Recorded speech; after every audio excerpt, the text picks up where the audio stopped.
I didn't know back in my teens and 20s when I was struggling so much with acne.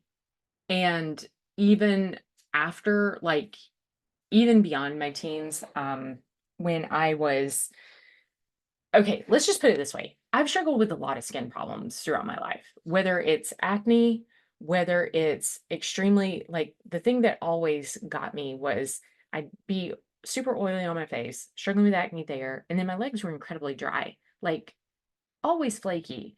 And I could never figure out what gives. It didn't make any sense to me. I'm like, why can't like the oil just be redistributed down to the lower half of my body? Why is it all got to be up here?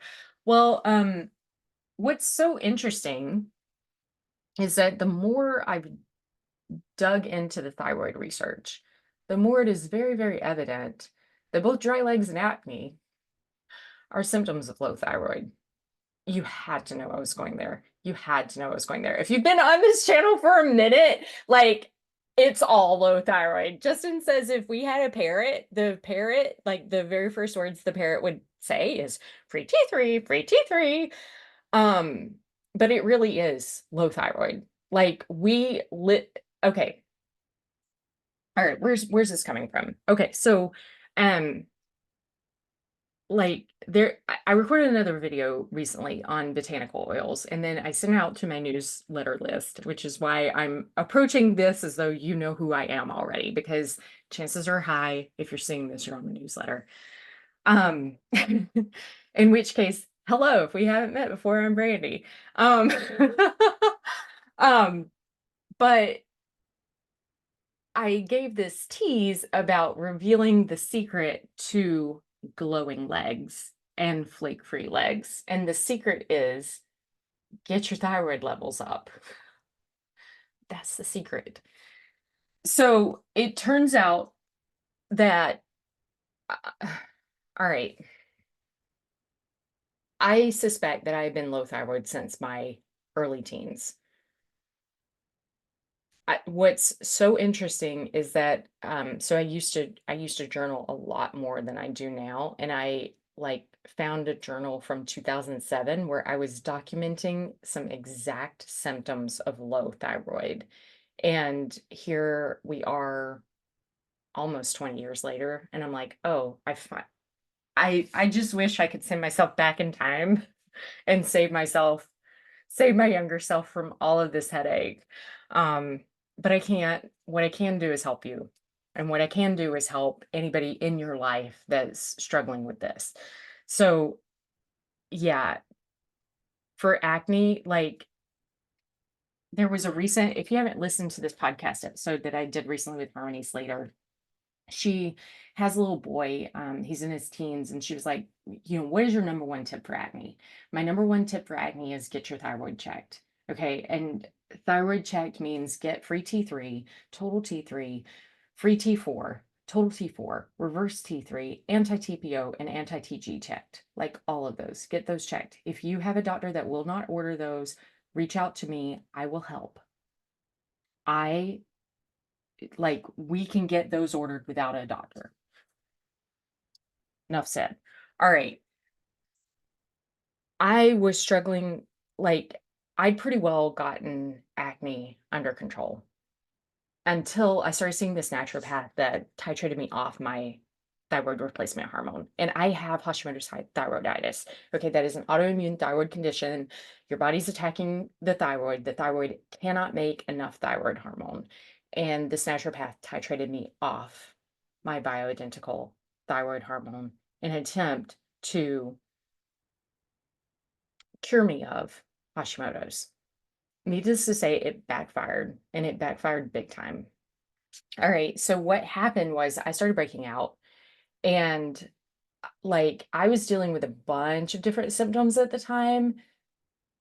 Her doing that added about three more major ones to the laundry list of symptoms that I was already dealing with. And in addition, I developed like I've struggled with scaly legs for a really long time. Well, they got really, really, really bad. And so anyways, like needless to say, I no longer see this naturopath. I have found an integrative medicine doctor up in El Segundo, the first doctor ever that I feel like is actually treating me how I need to be treated as someone with Hashimoto's. And what happened was, as we started replenishing my thyroid hormone and getting it on the track to be back to the healthy range, the acne went away. Like, first of all, I was like, oh my gosh, my skincare products aren't as good as I thought they were. I've got to reformulate everything. Like, that's where I went first, was total freak out of, oh, I've screwed up. I've got to reformulate. No, it's not me. I mean, it is me, but that's not why. It's not the skincare. Okay, it's something else going on with Brandy. Um, so anyways, as we started repleting, and we weren't even to like healthy range yet. We were just on the way back to healthy range. Um, the acne went away on its own, and I started noticing that my legs are less scaly, and I was like, oh, hmm, isn't that interesting? So if you are struggling with scaly legs, this is my number one tip for you as well, to get your thyroid checked. Now, the thing with thyroid is the only thing that makes it complicated is thyroid and cortisol are BFFs. Like, if you've been here a minute, caught some other videos, you've heard me say this before, they're BFFs. You can't move one without moving the other one, okay? Like, they have to move together. If there's ever a gap, if you ever be like, okay, thyroid, let's go over here now, and you don't say, bring cortisol with you, then what happens is you start suffering from a whole bunch of symptoms here in this gap. I mean, a whole bunch of symptoms like night sweats, heart palps, what else? Hot flashes during the day. Um, oh, what else? Not being hungry. Like, basically symptoms of hypothyroidism. If you widen this gap between cortisol and thyroid, so you have to work with both at the same time. I'm gonna start like releasing some more videos on cortisol specifically. For thyroid, like, the easiest way to support your thyroid is to be sure you're getting enough iodine and be sure that you're getting enough selenium if you need it. Um, like, we do not, iodized salt is not enough, okay? We do not get enough iodine in our diet here in the West, and there are so many things that vie and compete for the iodine receptors in the thyroid gland, like fluoride in drinking water, like, so chlorine, like as in table salt, so sodium chloride, that's not necessarily a problem. However, there's a lot of chlorinated, like organic chlorinated compounds. I worked with one for a really long time, dichloromethane being one, um, aka methylene chloride, um, aka like a lot of pesticides are organochloride compounds, um, hence the push to eat organic. And bromides are actually like, most flowers are bromated, meaning that they contain bromide. Bromide competes with iodine receptors, ties those up within the thyroid, and then and that suppresses thyroid hormone production. So we need to be sure that we're getting enough iodine in our diet daily to overcome that. In addition, a lot of foods are goitrogenic, like soy. I do not tolerate soy. I eat soy, it's bad. It's really, really, really bad. Like, it will spark a Hashimoto's flare for me. So, and the reason for that is it's goitrogenic. It once again prevents iodine from effectively binding in those receptors in the thyroid gland. There are a number of goitrogenic compounds. The supplement DIM, which I hate. I hate the supplement DIM, diendalyl methane. If you're taking it, get off it. Okay, it's not good. Like, if you need it, if your doctor has you on it because it, supposedly suppresses estrogen, talk with your doctor about something other than DIM. And here, the only reason your doctor would have you on it is if you are like post cancer and you had a cancer that was estrogen. Ugh, why do I always struggle with this word? Estrogen receptive. I don't think that's right. Estrogen responsive, something like that. Like one of the estrogen dependent cancers, then your doctor may have you on like an estrogen suppressor. If they're using the supplement DIM, which they may be if you're seeing a naturopath or something like that, get off that shit. It is not good for you. Okay? Like, I hate DIM. Hate it. It is bad for your thyroid. It is bad for your metabolism. It will cause estrogen dominance. How do I know? I've seen it in myself. All right. That's all I wanted to say about this. Um, all I wanted to say about dry legs, like this is my number one tip for dry legs. If you suffer from dry legs, you may have undiagnosed low thyroid.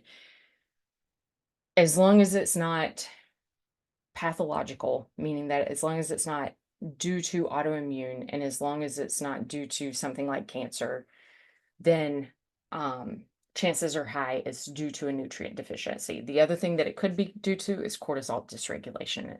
Because, like I say, cortisol and thyroid are best buds. They've got to go together. Okay. So you can't really move one without moving the other. You can't really treat one without treating the other. So, yeah, that's all I wanted to say for that. I'll catch you next time. Bye.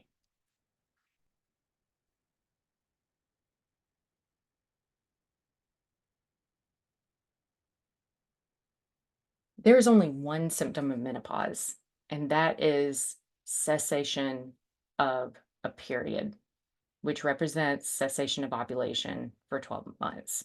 Okay, that is how menopause is defined as cessation. You haven't had a period for the past 12 months, which means you haven't ovulated for the past 12 months plus 14 days.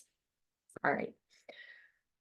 So, why do we spend so much time talking about hot flashes, night sweats, mood swings, bloat, weight gain, fatigue, hair loss, whatever else there is that we talk about with menopause? It's because at when you start, if you are not healthy, when your body stops making, when your ovaries stop making estrogen and progesterone, what happens is your hormone lattice, because it was not healthy to begin with, falls in on itself. So I have spent a lot of time talking about the hormone lattice in other videos here. I'm not going to go into it here. I'm just going to say it falls in on itself. And you start, like, it's full blown, it feels like you've been hit with a ton of bricks. Okay. Now, what all those symptoms actually suggest is you have undiagnosed low thyroid or you have a cortisol problem. Okay. This may be whatever stage of adrenal fatigue this looks like. Right? There are multiple stages of adrenal fatigue. All adrenal fatigue means is your body's not producing cortisol at healthy levels at the right times throughout the day. Cortisol follows a diurnal rhythm. Cortisol is at its highest at sunrise, at its lowest at bedtime. As long as you go to bed at like 10, 11, like that kind of day, that kind of time, cortisol tends to taper off and fall off earlier in the wintertime because the days are shorter in the wintertime, stay a little higher for a little later in the summertime. Hence, you naturally wanting to go to bed later in the summer. There's a reason for that. You are a creature of nature. You are a creation as much as you are a creator. And with that, like you are intelligently designed to follow the flow of nature. Hence, cortisol being at its highest at sunrise, at its lowest at a few hours after sunset when it's good and dark out. All right.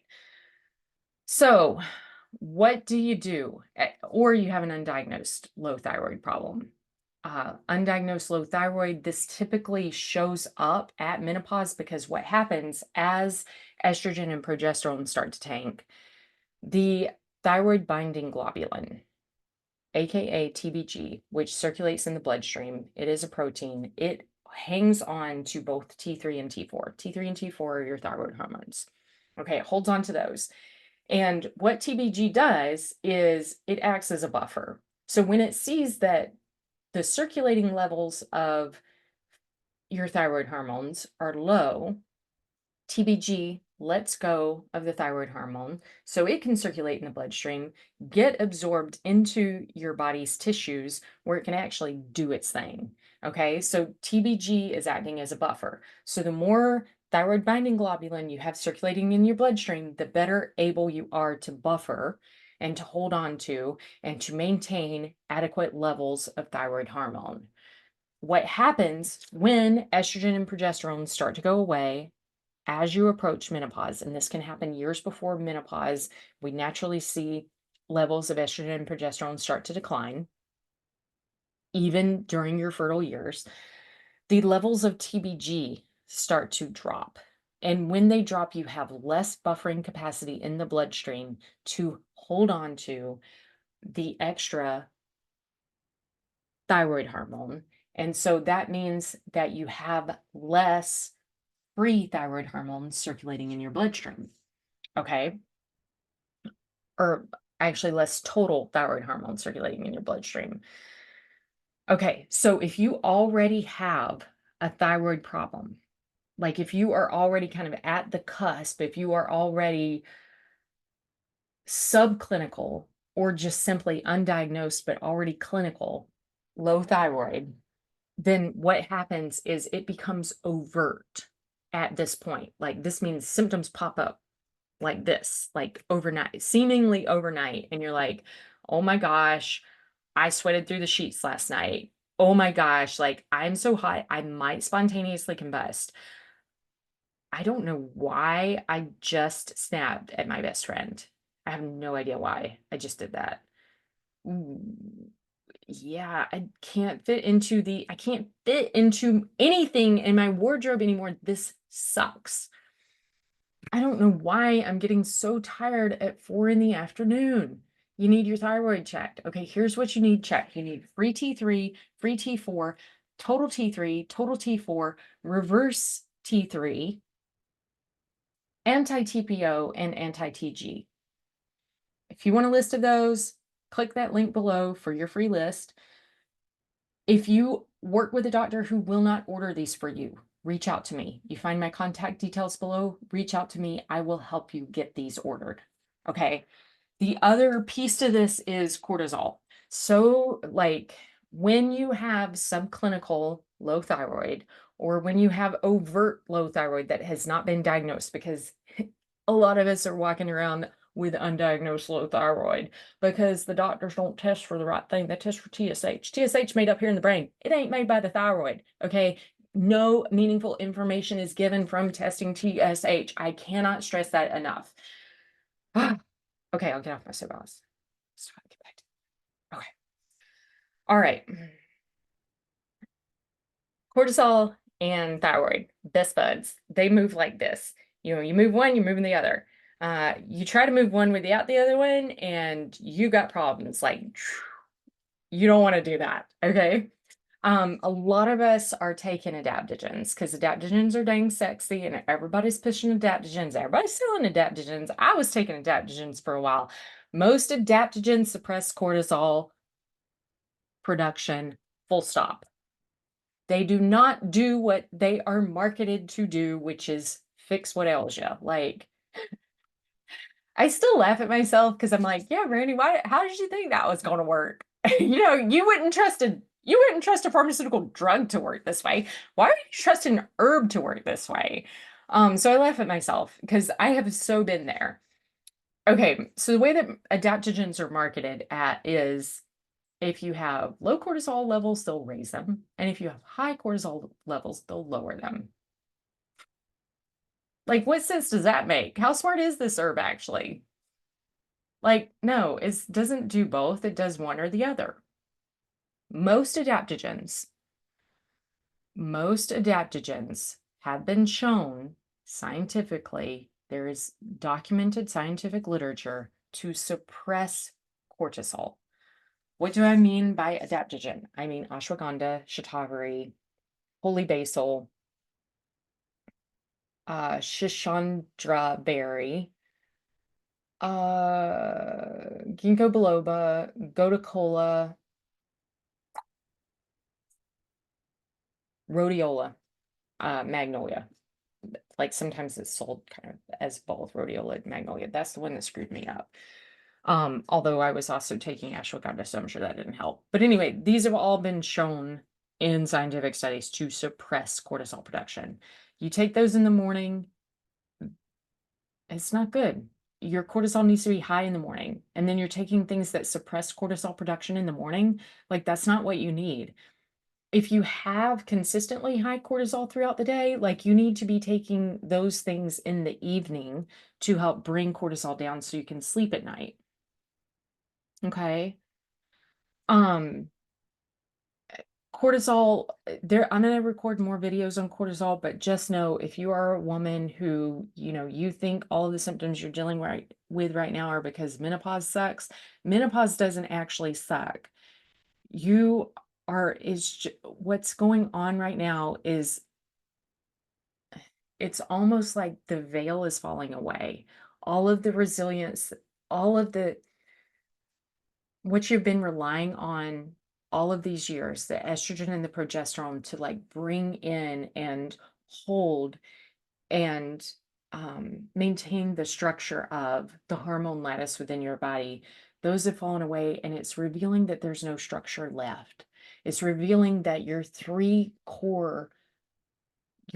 key hormones, and these are the three key metabolic hormones, thyroid, insulin, and cortisol, are out of balance. There is no resilience in those three. Those need to be fortified. We need to focus on those, build those up as a foundation, make those strong, and those will then support and rebalance, allow space to rebalance and rebuild the rest of the hormone lattice within your body.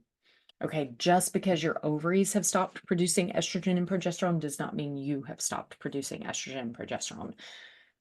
The estrogen and progesterone that you produce now will come solely from your adrenals. During our reproductive years, the adrenals make estrogen and progesterone, both. It's actually a spike in progesterone that stimulates ovulation. It is not a rise in LH. Luteinizing hormone does not spike on its own. It needs the surge of progesterone from the adrenals in order to spike. Okay, that surge of progesterone from the adrenals is what prompts ovulation.